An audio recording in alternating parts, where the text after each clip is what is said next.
안녕하세요. 장연구소의 장혜리입니다. 함께 또 장연구소의 진행을 도와줄 장유진 캐스터 자리해 주셨습니다. 어서 오세요. 네, 안녕하세요. 캐스터 장유진입니다. 네, 오늘 같은 날은 정말 표정을 어떻게 지어야 할지 굉장히 난감한 것 같아요. 사실은 뭐 어두운 표정을 하면은 장도 어두운데 표정까지 어두울 순 없고 그렇다고 또 웃자니 여러분들 힘을 내셨으면 좋겠다는 생각을 하지만 또 웃기에는 또 그런 웃을 수 있는 그런 장도 아닌 것 같습니다. 간밤에 뉴욕 증시가 큰 폭으로 좀 하락하면서 오늘 또 동시아 호가를 앞두고 또 우리 국내 증시도 만만치 않게 하락할 조짐을 좀 보이고 있는데 어떻게 하면 좋을지 또 시장 분석을 조금 나눠보도록 하겠습니다. 우선 섹터별 그리고 종목별 흐름 짚어보겠습니다. 네, 현재 지금 맵을 살펴봐도 정말 핏빛 바다가 펼쳐진 그런 모습을 좀 확인하실 수 있습니다. 이어서 바 차트를 통해서 섹터별 추이 좀 더 자세히 짚어보겠습니다. 네, 현재 지금 바 차트에서도 빨간색이 훨씬 지배적인 모습인데요. 11개 섹터 중에서는 에너지 섹터가 홀로 상승 마감했습니다. 다만 그 상승폭도 역시 크지는 않았습니다. 평균 0.43%의 오름세를 보였는데요. 국제 유가 강세에 영향을 받았습니다. 다만 현재 지금 기술주가 크게 낙폭을 가져가고 있습니다. 현재 최하단을 자리하면서 거의 3% 가까이 평균 하락률을 기록했고요. 여기에 소비순환재와 커뮤니케이션 서비스도 2% 넘게 내렸습니다. 금융주와 산업까지 전반적인 경기 민감주와 방어주 할 것 없이 모두 내림세로 거래를 마쳤습니다. 이어서 주간 바차트도 함께 확인해 보겠습니다. 네, 현재 주간 단위 기준으로는 에너지가 계속해서 강자 자리를 지키고 있는데요. 다만 많은 섹터들이 하락 전환한 모습을 확인하실 수가 있습니다. 여기 한 주간은 2개의 섹터가 상승 마감했고 나머지 9개의 섹터가 하락세를 보였습니다. 네, 이렇게 주간으로 확인해 보시더라도 뭐 기술주 그리고 헬스케어주들이 안 좋은 흐름을 가져갔다는 점을 다시 한번 확인해 보실 수가 있겠습니다. 특히 기술주 같은 경우는 너나 할 것 없이 다 빠지는 흐름을 보여줬고요. 헬스케어 같은 경우는 모더나가 항상 갈 때도 뭐 많이 올라갔었지만은 빠질 때는 뭐 8% 넘게 이렇게 하락하는 장을 연출하기도 했는데요. 우선 섹터별 중에서 간밤에 그래도 한 섹터 유난히 또 녹색불을 켜고 있었던 에너지 섹터부터 함께 확인을 해보겠습니다. 네, 간밤에 국제유가 오르면서 에너지 섹터는 그래도 선방하는 흐름을 보여줬죠. 네, 현재 전반적으로 초록불 종목이 조금 발견되고 있는데요. 하지만 뭐 일제히 상승했다라고는 보기가 조금 어렵습니다. 보합권에서 일부 종목들 등락이 엇갈렸는데요. 아무래도 국제 유가의 상승 흐름은 예멘 반군이 아랍에미리트의 이 원유 시설을 좀 공격했다라는 소식이 가장 크게 영향을 미쳤습니다.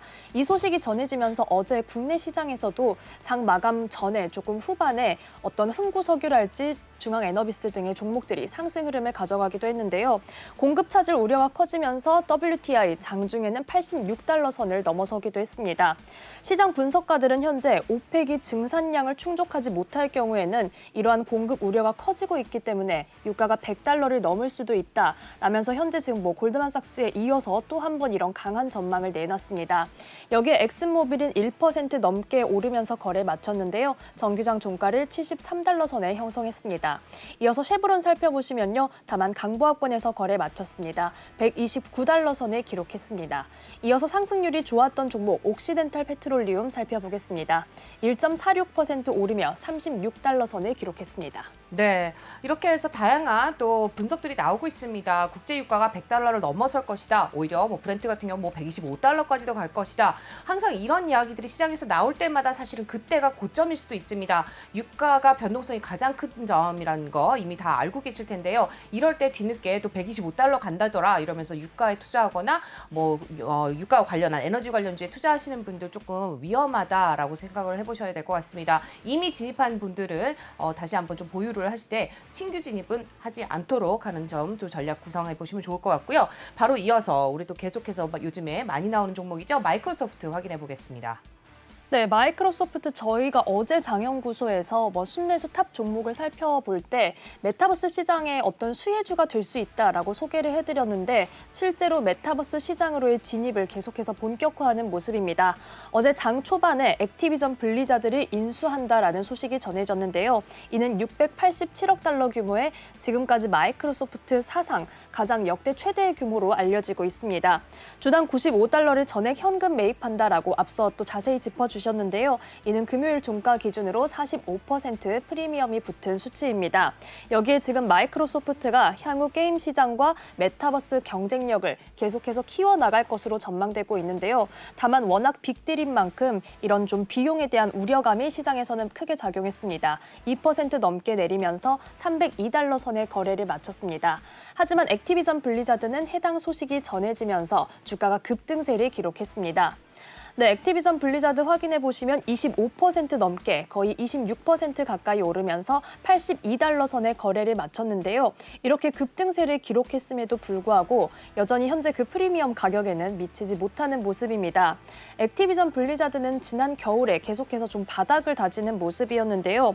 워낙 인기 게임을 보유하고 있고 또한 전 세계적으로 4억 명의 게임 유저를 보유하고 있는 대표적인 게임 기업입니다. 다만 성폭력과 남성 위주의 직장 문화가 불거지면서 현재 정부 당국의 소송과 조사가 진행 중인데요. 이 점이 좀 주가에 악재로 작용하면서 계속해서 바닥을 다졌습니다. 하지만 여기에 액티비전 블리자드가 다시 한번 반등의 기세를 이어갈 수 있을지 지켜봐야겠습니다. 네, 액티비전 블리자드 바닥이었을 때 좀 샀으면 좋았을 걸 이런 생각이 좀 듭니다. 이런 종목들이 하나씩 이제 나오고 있는 만큼 계속해서 또 장에도 관심을 가져보시면 좋을 것 같고요. 마이크로소프트에 이어서 또 인수 소식이 있는 또 액티비전 블리자드까지 확인을 해보고 오셨습니다. 바로 이어서 또 대장주죠. 3조 달러를 돌파했던 우리 애플 주가 확인해 보겠습니다. 네, 애플 역시 저희가 어제 장연구소에서 이 글래스 출시 관련해서 한번 주가 상승을 이끌었다라고 좀 소식을 전해드렸는데 이 출시 시기가 좀 연기된 것으로 현재 시장에서는 추정하고 있는 상황입니다.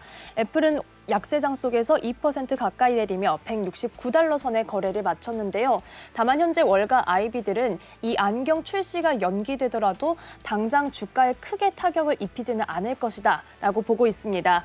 여기 도이체방크는 현재 애플에 대해서 매출 증가세가 월가의 예상보다 훨씬 더 강력할 것이다 라고 이렇게 분석했는데요. 애플도 역시 이번 달 말에 실적 발표를 앞두고 있는 상황입니다. 여기 도이체방크는 특히 애플의 다양한 하드웨어 포트폴리오에 조금 주목을 했는데요. 투자 의견은 기존의 매수를 유지했고 목표 주가는 175달러로 제시했었는데 이번에는 200달러로 상향 조정했습니다. 여기 지금 웨드부시는 좀 더 강력하게 분석했습니다. 이런 하드웨어뿐만 아니라 현재 스트리밍 사업을 확대하기 위한 투자가 긍정적이다. 여기에는 애플 TV와 애플 케어 등의 서비스가 좀 들어가는데요. 투자 의견은 시장 수익 상회를 유지했습니다. 여기에 목표 주가 역시 기존에 제시했던 250달러를 유지했습니다. 다만 현재 애플에 대해서 우려하실 만한 소식이 하나 남아 있습니다. 스웨덴의 통신 장비 기업인 에릭슨이 애플을 상대로 5G 특허권에 대한 재소송을 좀 제기했다 이런 소식이 전해졌는데요.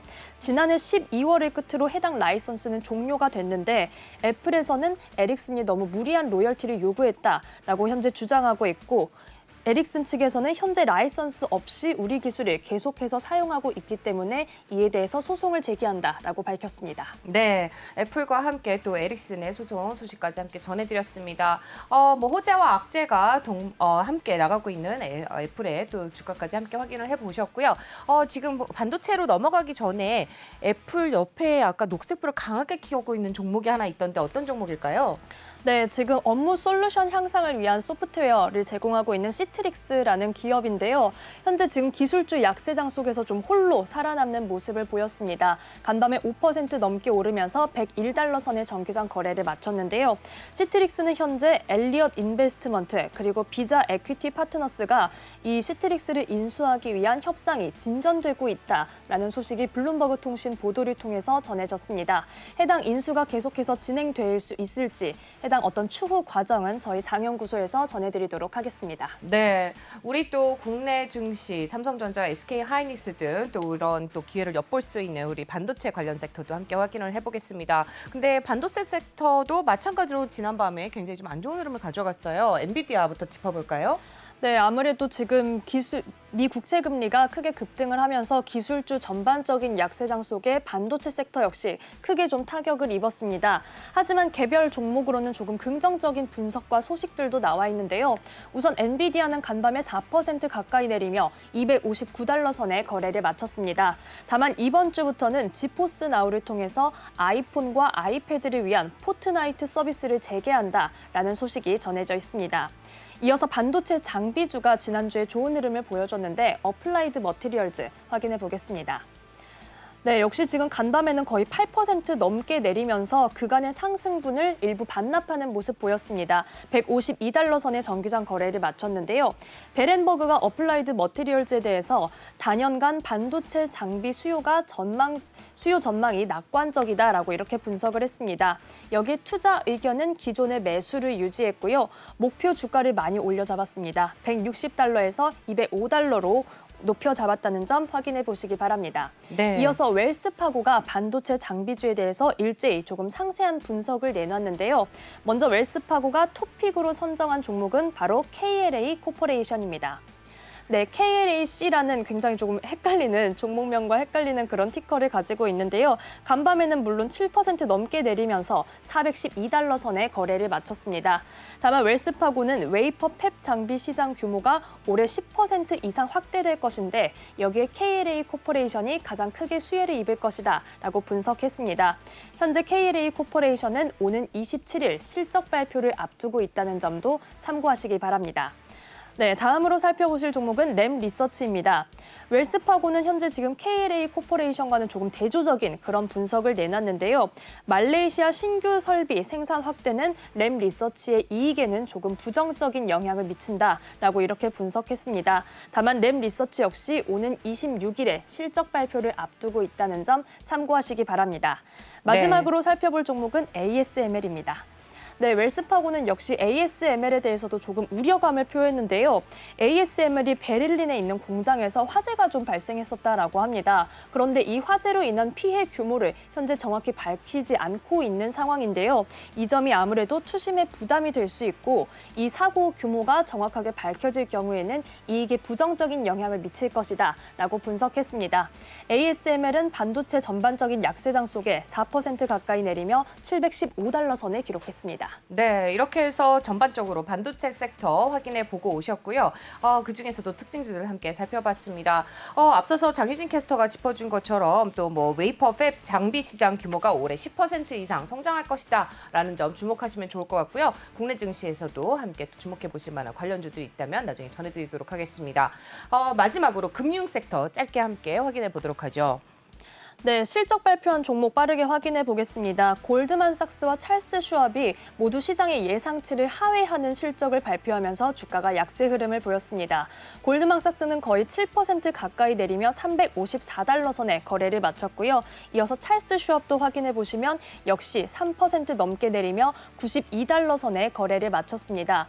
다만 현재 비자가 금융주 중에서는 홀로 상승불을 켜냈는데요. 물론 소폭의 오름세를 기록했습니다. 0.48% 오름세를 보였는데 아마존에서 지난 11월에 비자 카드로의 결제를 중단하겠다라고 선언했는데 이 결정을 철회했다는 소식이 전해졌습니다.